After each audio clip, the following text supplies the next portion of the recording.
The Celestial Academy floated 300 kilometers above the neutral moon of Kasara, a gleaming fortress of glass and steel where the galaxy's elite sent their offspring to prepare for leadership. 17 species mingled in its corridors, their children groomed for diplomatic posts, corporate empires, military command. Humans had attended for only 12 years, ever since first contact proved Earth wasn't just another backwater colony but a legitimate civilization. Still, old prejudices died harder than stars. Maya Torres sat alone in the quantum physics lab, her dark eyes scanning holographic equations that danced in midair. She'd solved the problem Professor Velkoth assigned 20 minutes ago. Now she was 3 chapters ahead, working through theoretical applications the instructor hadn't covered yet. Her fingers moved through the light constructs, rearranging variables with practiced ease. Look at the Deathworlder pretending she understands advanced science. Maya didn't turn. She recognized the voice. Dralovek's Carthian, heir to the Carthian Mining Consortium, one of the wealthiest entities in the outer spiral. His species, the Velkain, resembled bipedal reptiles with iridescent scales that shifted colors based on mood. Right now, his were a smug purple gold. Shouldn't you be learning how to fight with sticks? Or whatever savages do, Dralovek continued, moving closer. His 3 friends flanked him, grinning with whatever passed for amusement in their respective species. Maya finally looked up. Shouldn't you be learning how to spend daddy's money without crashing the family business? Oh wait, that's advanced economics. Probably too difficult. The purple gold scales flickered toward angry crimson. Dralovek wasn't accustomed to being challenged, especially not by someone from a species the galaxy still considered primitive. Humans might have fusion drives and quantum computers now, but they'd built them in less than 2 centuries. The Velkain had 3,000 years of spacefaring history. You know what your problem is. Dralovek leaned against her workstation, deliberately disrupting her equations. You people think surviving on a death world makes you special. It doesn't. It makes you lucky your species didn't go extinct before developing technology. That's a fascinating theory. Maya's voice remained level, almost bored. Did you develop it yourself, or did your tutor spoon-feed it to you along with your breakfast? One of Dralovek's friends, a crystalline shinner named Kix, laughed. The sound resembled wind chimes in a hurricane. She's got fire, Dralovek. I'll give the human that much. Dralovek's scales went fully crimson now. He straightened, towering over Maya's seated position. Most species in the academy stood taller than humans, another point of mockery. What they didn't understand, what they consistently failed to grasp, was that size meant nothing to someone from a world where gravity pulled 50% harder than galactic standard. You want to prove you belong here? Dralovek gestured to the holographic display. This equation's set. Solve it in front of everyone. Right now. Maya glanced at the problem. It was actually simpler than what she'd been working on. That's your challenge? Basic wave-particle reconciliation. We covered that in 3rd year at my Earth school. Then prove it. The lab had gone quiet. Other students representing a dozen species watched the confrontation unfold. Human-alien tension wasn't new at Celestial Academy, but open challenges were rare. Most understood that maintaining harmony between species was part of their education, preparation for diplomatic futures. Maya stood slowly, her movements fluid despite the station's lower gravity. She'd been on Kasara for 6 months, and still wasn't fully adjusted. Everything felt slightly too light, like she might float away if she moved too quickly. She stepped to the main display console, aware of every eye tracking her. Her fingers moved through the holographic interface. Equations unfolded, variables aligned, theoretical frameworks collapsed into elegant solutions. She worked without hesitation, muscle memory from hundreds of similar problems guiding her hands. 45 seconds later, she stepped back. The solution hung in the air, complete and correct. Professor Velkoth, who'd been observing from his office, emerged into the lab. The elderly Thessian looked like a bipedal praying mantis, his compound eyes reflecting rainbow patterns as he examined Maya's work. Flawless, and faster than I've ever seen it solved by a 4th-year student. Dralovek's scales had gone pale, almost white. Embarrassment, mixed with rage. Lucky guess. Mathematics isn't about luck, Maya said quietly. It's about understanding patterns and relationships. Something you might grasp if you spent less time mocking people and more time studying. She gathered her materials and left the lab, ignoring the whispers that followed. This wasn't her first confrontation with Dalavex, and she doubted it would be the last. The Velikaner seemed personally offended by her existence, as though her competence somehow diminished his own value. What Maya didn't know, what none of them knew, was that Drolavex's humiliation wouldn't end with muttered insults and dirty looks.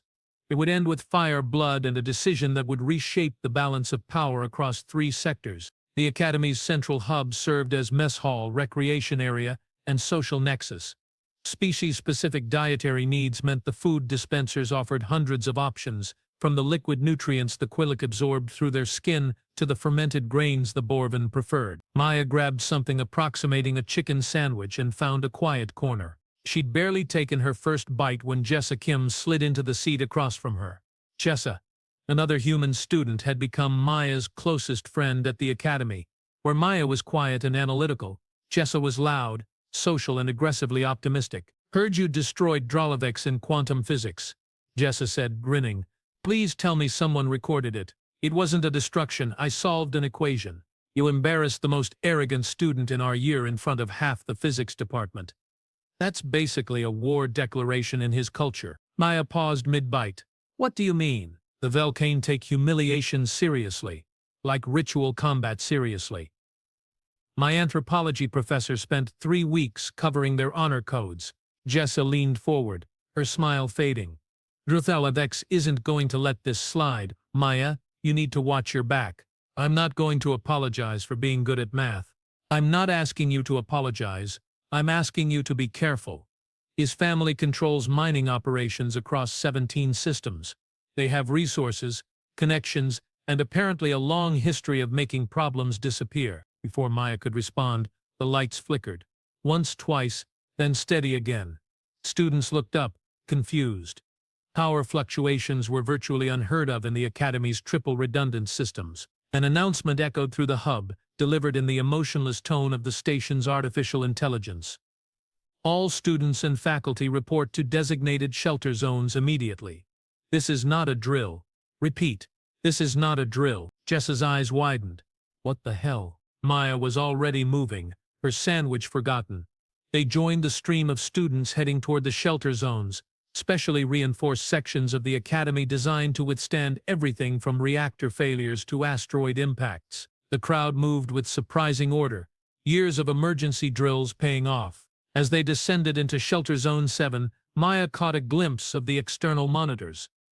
What she saw made her blood freeze. Ships, dozens of them, their hulls painted matte black, their profiles designed to minimize sensor detection. They surrounded the Academy in a loose sphere, weapons ports open, targeting systems active. "Pirates," someone whispered. The word rippled through the crowd like poison, but Maya didn't think these were pirates. Pirates hit cargo vessels, mining outposts, isolated colonies. They didn't attack a neutral Academy station protected by 3 separate treaty organizations. This was something else, something calculated and deliberate. She thought about Dranovex's humiliation, his family's resources, Jessa's warning about the Velkine honor code. A cold suspicion began forming in her gut, but it seemed too extreme, too insane. No one would attack an entire Academy station because of a teenage argument. Would they? The shelter zone sealed with a hiss of hydraulics, blast doors 3 meters thick sliding into place. Emergency lighting cast everything in red-tinted shadows. Students huddled in groups, organized by species, instincts driving them toward their own kind in crisis. Maya and Jessa stood with the other humans, 17 of them total, all looking scared and confused. "We're safe here," a professor was saying, his voice strained. "These shelters can withstand direct nuclear strikes. We just need to wait for help to arrive." "Help from where?" Maya asked. "The nearest military outpost is 4 hours away at maximum warp." The professor didn't answer, which was answer enough. Hours crawled by. The shelter's internal communications were limited, showing only basic station status, life support, functional. Hull integrity, compromised in sectors 9 through 12. External communications jammed. That last detail confirmed Maya's suspicion. These weren't pirates looking for a quick score. This was a planned assault. Jessa sat beside her, knees pulled to her chest. "This doesn't make sense. Why would anyone attack the Academy? There's nothing here worth stealing." Most students are from important families, so kidnapping would bring down hell from a dozen governments. Maya said nothing, her mind racing through possibilities. The attack had started less than 2 hours after her confrontation with Dralavex. That couldn't be coincidence. But how? How could anyone mobilize a fleet that quickly, unless they were already in position? Unless someone had been planning this for days, weeks even, just waiting for the right trigger. The shelter's main screen flickered to life, displaying an image that made several students gasp. A figure stood in what looked like the Academy's administrative deck, surrounded by armed soldiers in black combat armor. The figure's face was obscured by a tactical helmet, but the voice was unmistakable. "Attention, Celestial Academy. My name is irrelevant. My purpose is simple. I'm looking for a human student named Maya Torres. Deliver her to Docking Bay 5 within the next hour, and the rest of you will be allowed to leave unharmed. Refuse, and we'll start venting atmosphere from the occupied sections until you reconsider." The screen went black. Every eye in the shelter turned toward Maya. "No," Jessa said immediately, grabbing Maya's arm. "Absolutely not. We don't negotiate with terrorists." But Maya was already thinking, calculating. Hundreds of students, dozens of faculty members, all of them hostages, because of her. Because she'd embarrassed Dralavex. Because she'd dared to be better than him at something that mattered. "This is my fault," she said quietly. "This is Dralavex's fault," Jessa corrected. "That's his family's private military on those ships.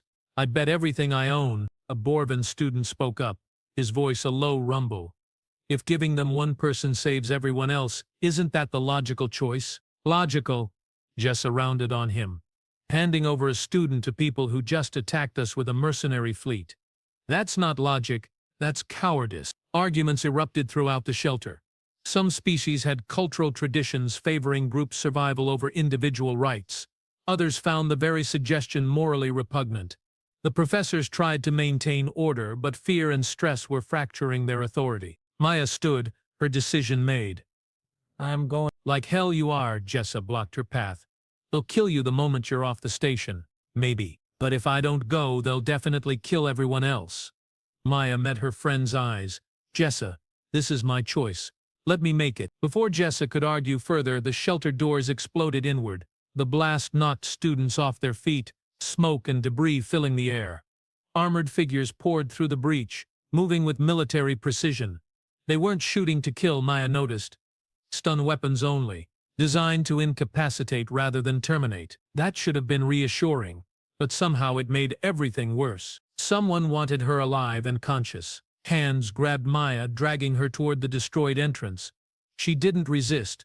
Fighting would only endanger others, and these soldiers were clearly professionals. Jessa screamed her name, trying to reach her, but a stun blast dropped her friend to the ground. They hauled Maya through corridors she'd walked 1,000 times, now filled with smoke and emergency lighting.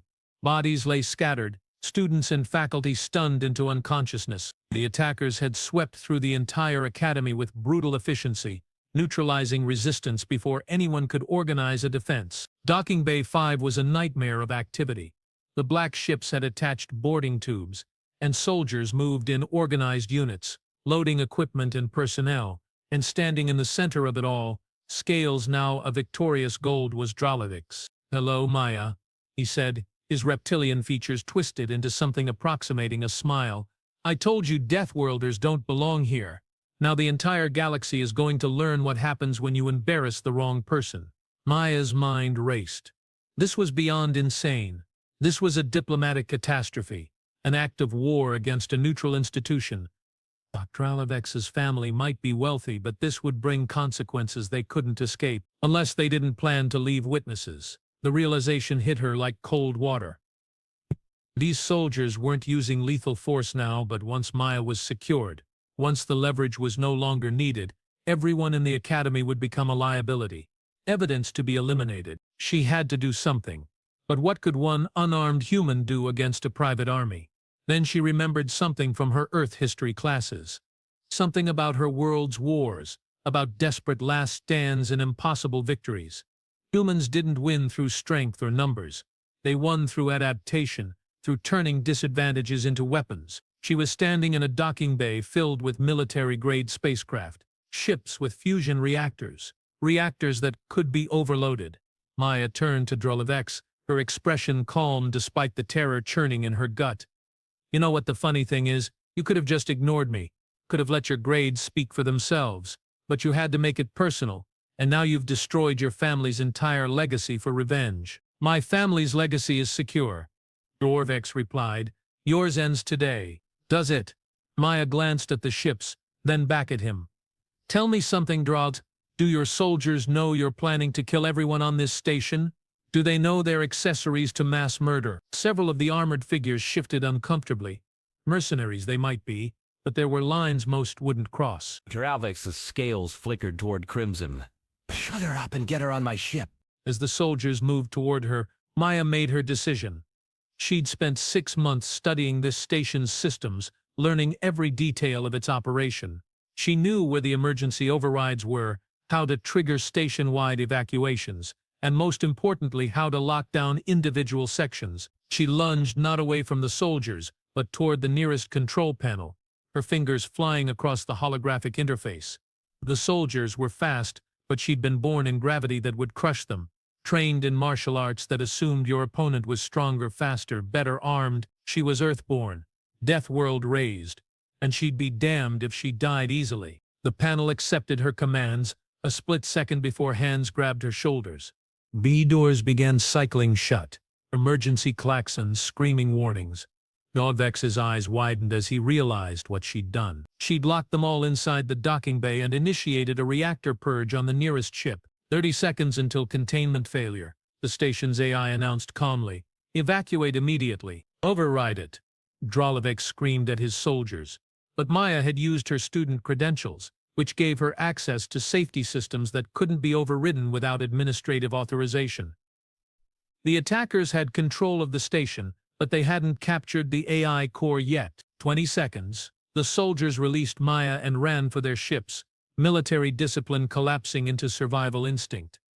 Gladarovic stood frozen, scales cycling through colors so rapidly they became a chaotic blur. 15 seconds. Maya sprinted for the emergency airlock, the only exit left unsealed, her legs burned, lungs screaming, every instinct telling her she wouldn't make it. 10 seconds. She hit the airlock and slammed the activation panel.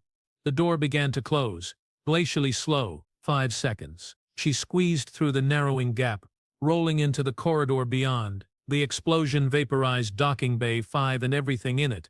The shock wave threw Maya against the far wall hard enough to crack her ribs. Pain exploded through her chest, white-hot and nauseating, but she forced herself to move.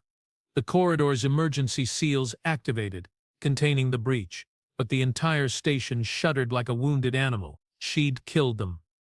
Drollevex, his soldiers, everyone in that docking bay, the reality of it threatened to drown her, but she pushed the horror down, buried it beneath survival instinct. Mourn later.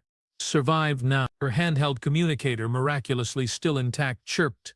Jessa's voice crackled through static. Maya! Oh God! What happened? The entire academy felt that blast. Docking Bay 5 is gone. So is Drollevex and half his mercenaries.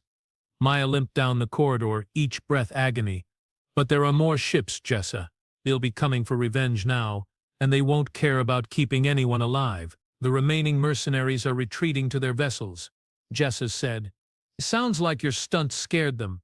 Nobody signed up to fight someone crazy enough to blow up a fusion reactor. I'm not crazy. I'm practical. Maya found a service elevator and called it. Listen carefully. I need you to get to the communications array in Section 4. The attackers jammed external signals, but if we can boost power to the quantum Ansible, we might punch through to Coalition space. The Ansible is designed for data packets, not real-time communication. Then send a data packet. Emergency codes, station coordinates, everything. Get help here before the mercs regroup and finish what they started. What about you? Maya stepped into the elevator, selecting the deck that housed environmental controls. I'm going to make sure if they come back, they'll regret it. The elevator lurched upward, servos grinding against damaged mechanisms. Through the transparent walls, Maya could see the destruction her desperate gambit had caused. Docking Bay 5 was simply gone, replaced by a jagged wound in the station's hull. Debris floated in the void beyond, glittering in the light of Kasura's twin suns. Bodies too, she thought, but didn't let herself focus on them. Environmental control occupied a secure section near the station's core, a maze of life support systems that regulated atmosphere, temperature, and pressure for 17 different species. Maya had spent weeks here during her orientation, learning how each system integrated with the others. Back then it had seemed like tedious technical information. Now it might save everyone's life. The control room was empty, its operators having fled to the shelters when the attack began.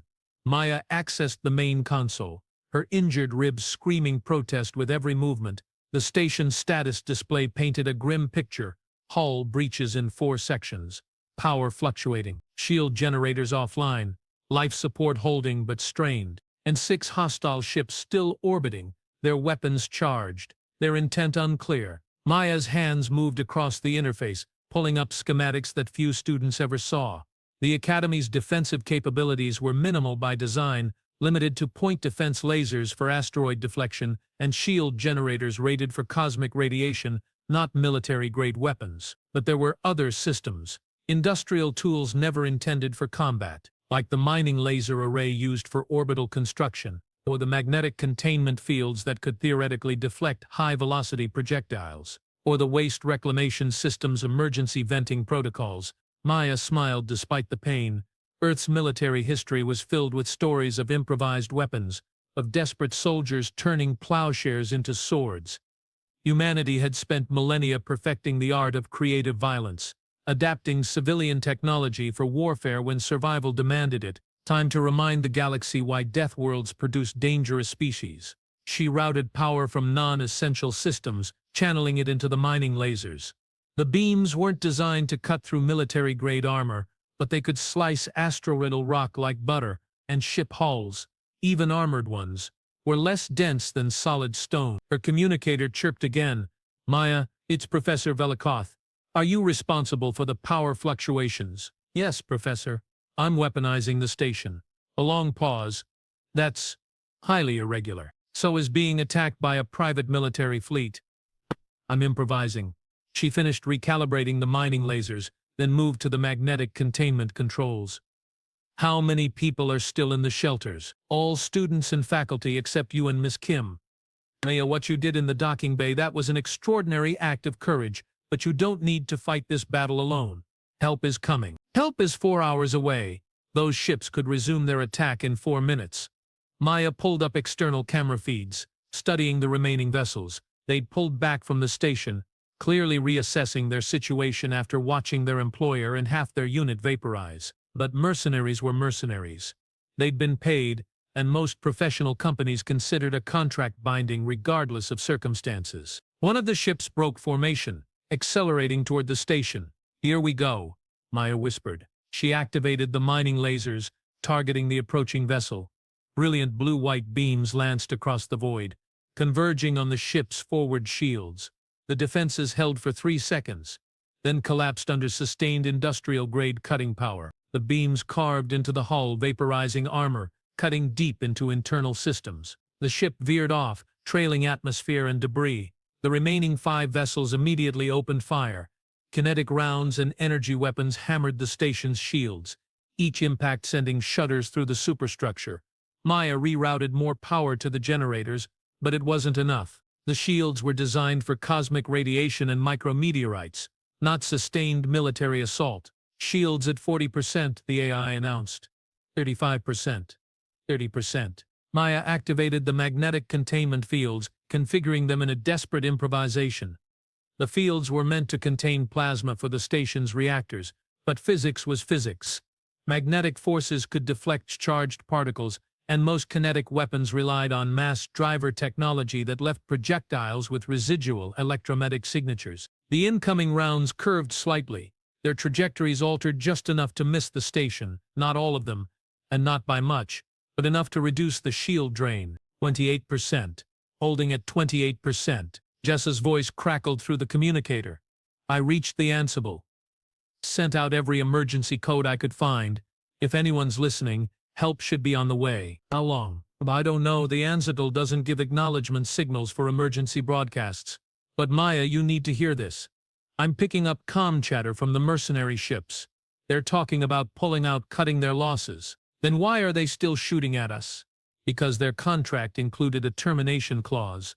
They don't get paid unless they complete the job or confirm their employer's death. Since Drolovex is definitely dead, they're trying to fulfill the primary objective. Maya felt cold despite the sweat running down her back.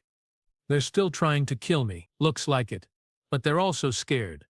You blew up their employer and a third of their force with improvised weapons. The comm chatter suggests they think you're some kind of trained special operations agent, not a 17-year-old student. Let them think that. Maya targeted the mining lasers again, this time aiming for the ship that seemed to be coordinating the attack. Probably the fleet commander, whoever had inherited authority after Drolvax's dramatic exit. The beams caught the vessel as it maneuvered, slicing through maneuvering thrusters. The ship spun out of control, its pilot fighting to stabilize. The other four immediately broke off their attack, retreating to a safer distance. Maya allowed herself a moment of satisfaction. They were afraid now, treating her like a legitimate threat rather than helpless prey. Shields recovering, the AI reported. 32%, 36%. Professor Velikoth? Maya called. Can you get a damage control team to the breached sections? We need those sealed before the shields fail completely. Already organized. Maya, I must say, your tactical thinking is remarkable. Have you considered military service? I was considering quantum engineering before today. Now I'm reconsidering everything. She checked the chronometer. 2 hours since the attack began. 2 more until coalition forces could arrive, assuming Jessa's message got through, assuming help was coming, assuming they could survive that long. The mercenary ships maintained their distance. Weapons charged but not firing. A standoff, but Maya knew it couldn't last. They had orders, contracts, professional reputations to maintain. Eventually they'd try again, and next time they'd be ready for her improvised defenses. She needed a different approach. Jessa, are you still at the Ansicle station? Yeah. Why? Can you access the diplomatic database? Specifically mercenary company registrations and contract law. Probably? Give me a minute. Sounds of rapid typing. Okay, what am I looking for? Combat contracts require specific legal conditions to be valid. If those conditions aren't met, the entire agreement becomes void. Find me the loopholes. More typing, longer this time. Then Jessa laughed, short and sharp. Oh, you're brilliant. Contracts involving attacks on protected neutral institutions are automatically void under coalition law, and Celestial Academy has neutral status guaranteed by 17 different governments, which means if they continue this attack, they're no longer operating under legal contract. They're just committing war crimes. Exactly. And most professional mercenary companies are obsessive about maintaining legal standing. It's what separates them from pirates. Maya opened a broadcast channel, transmitting on frequencies the mercenary ships were certain to monitor. Attention hostile vessels. This is Maya Torres, acting under emergency authority granted by Celestial Academy administrative protocols. You are currently engaged in an illegal assault on a neutral institution protected by coalition treaty. Your contract is void. Continued attacks constitute war crimes subject to galactic prosecution. Stand down immediately and you'll be treated as misled contractors. Continue, and you'll be hunted as war criminals. Silence stretched across the void. Maya watched the ships, waiting, her heart hammering against her broken ribs. One vessel powered down its weapons. Then another. Then all of them. This is Fleet Commander Saren of the Obsidian Lance Company, a gravelly voice responded. We've reviewed the legal standing and concur with your assessment. Our contract is void. We're withdrawing from the combat zone and will submit to coalition authority for debriefing. Transmitting full combat logs now. Relief washed through Maya so intensely she nearly collapsed. The tactical display showed the mercenary ships already moving into higher orbits, putting distance between themselves and the Academy. They'd actually backed down, choosing legal protection over completing their contract. Jessa whooped through the communicator. You did it. You actually bluffed them into surrendering. Wasn't a bluff. The law was on our side. Maya sank into the nearest chair, adrenaline draining away and leaving only exhaustion and pain. How long until coalition forces arrive? Still at least 90 minutes. But the mercenaries are actually broadcasting distress signals now, asking for medical assistance and legal representation. I think they're more scared of prosecution than they are of us. Professor Velkoth's voice joined the channel. All students are accounted for. Minor injuries, but nothing critical. Maya, the faculty council wants me to convey their profound gratitude. Your actions saved countless lives today. I killed people too, Maya said quietly. The reality was crashing over her now. The weight of what she'd done. Dralovex and his soldiers. They're dead because of me. They're dead because they chose to attack a neutral station, the professor corrected gently. You responded to an act of war with appropriate defensive measures. There's a difference between murder and survival, child. Remember that. The next hour passed in a blur of medical scans, debriefings, and emotional reunions as students emerged from the shelters. Maya's ribs were cracked, not broken, and the medics patched her up with regenerative gel that would have them healed in 2 days. Jessa refused to leave her side, alternating between fierce hugs and excited recounting of the battle to anyone who'd listen. When coalition warships finally arrived, their commanders were shocked to find the crisis already resolved. They arrested the mercenary fleet without incident, collected evidence from the station's logs, and began coordinating with various governments about the diplomatic fallout, because there would be fallout.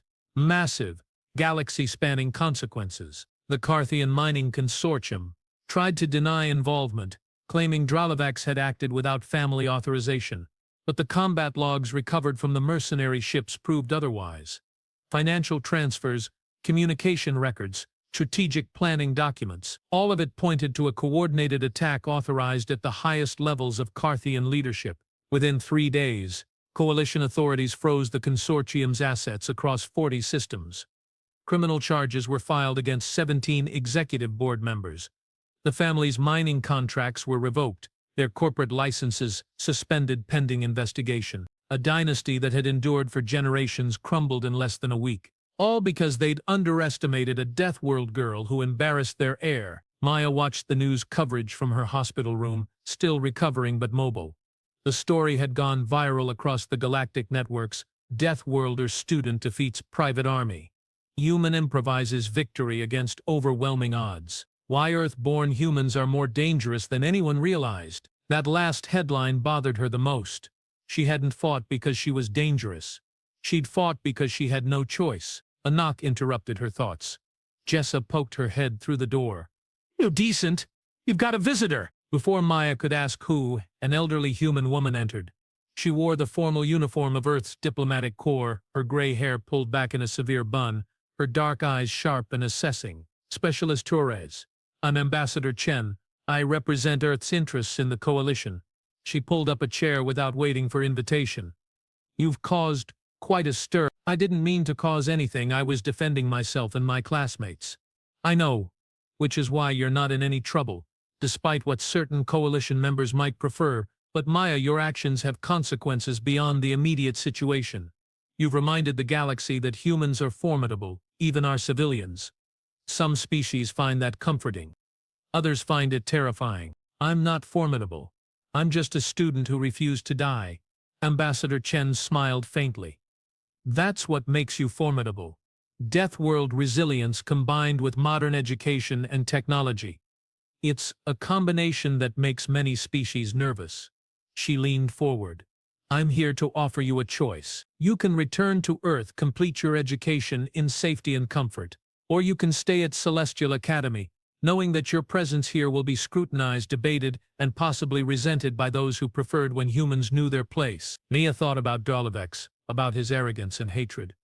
She thought about the other students, most of whom had treated her decently despite their cultural differences.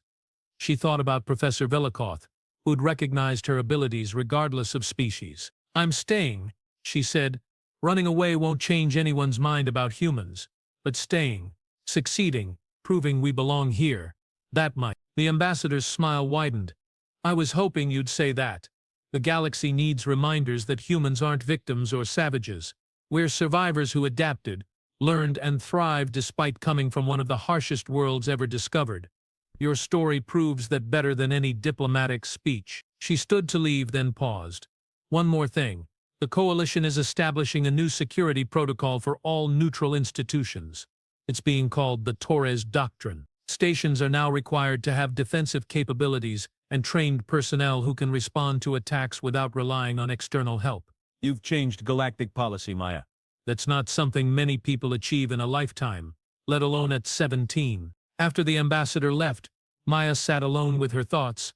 Outside the hospital window, Kisara's twin suns painted the sky in shades of orange and gold.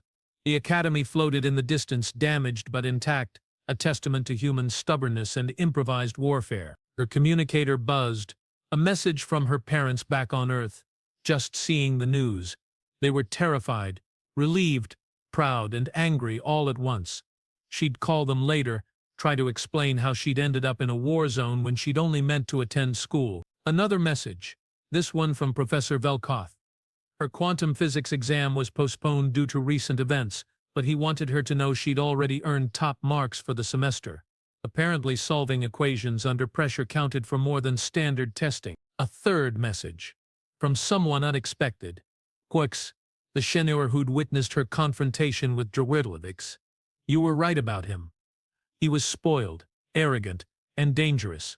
I'm sorry I didn't speak up when I should have. Maybe things would have turned out differently. Maya deleted that one. Guilt from bystanders didn't help anyone. Jessa burst through the door again, this time carrying a tablet. You need to see this.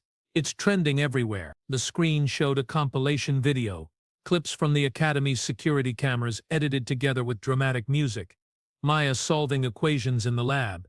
Maya running through smoke-filled corridors. Maya activating the mining lasers, her face determined and terrified at the same time. The video was titled Deathworld Defending Deathworlders, and it had been viewed 800 million times across Coalition space. I look exhausted, Maya said. You look like a hero. Jessica continue 11-3D3-cated. People are calling you the Deathworld Guardian.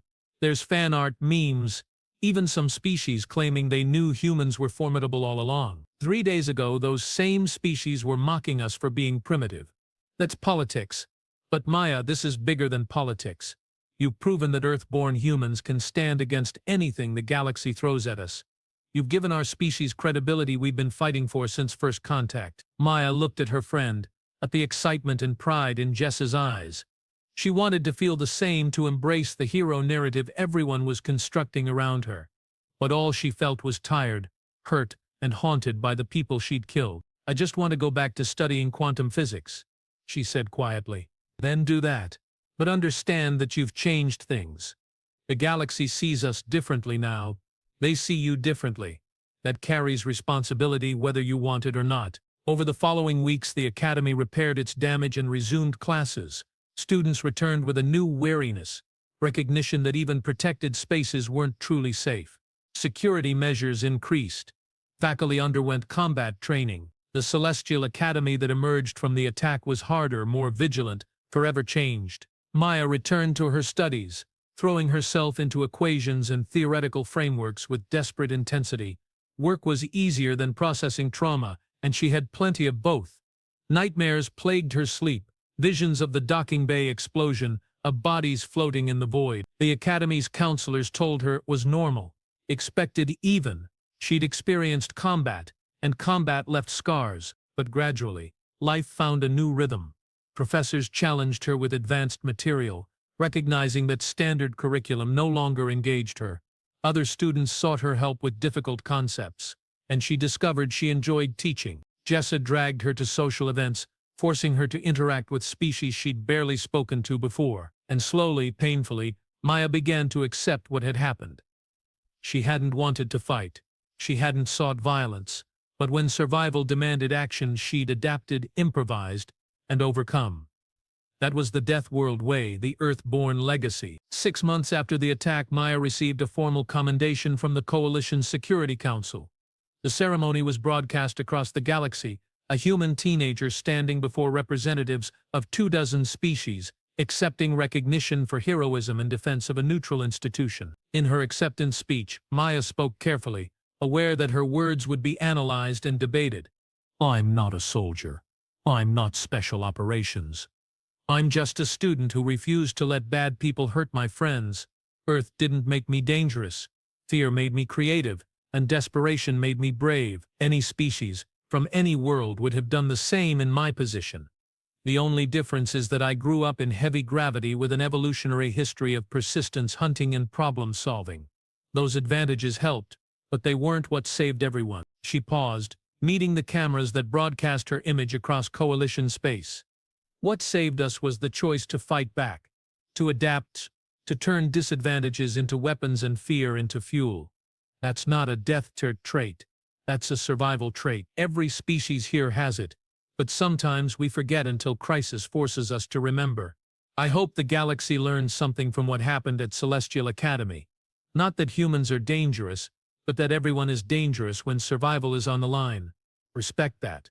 Remember it. And maybe we'll avoid situations like this in the future. The speech was quoted for months afterward.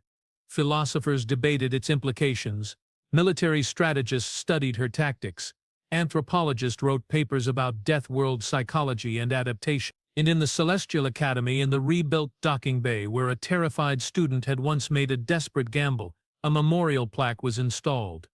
It listed the names of those who died in the attack, including Dralavex and his mercenaries. No heroes and villains, just casualties of a conflict that never should have happened. Maya visited the memorial sometimes, when the nightmares were particularly bad. She'd read the names and remember that violence always had costs, even when necessary. The galaxy had learned her name. Yes. But she'd learned something too, that courage wasn't fearlessness. It was being terrified and acting anyway. That strength wasn't about muscle or weapons. It was about refusing to quit when everything told you to give up. And that being from a death world didn't make you special. It just made you someone who understood deep in their DNA that survival meant adapting or dying.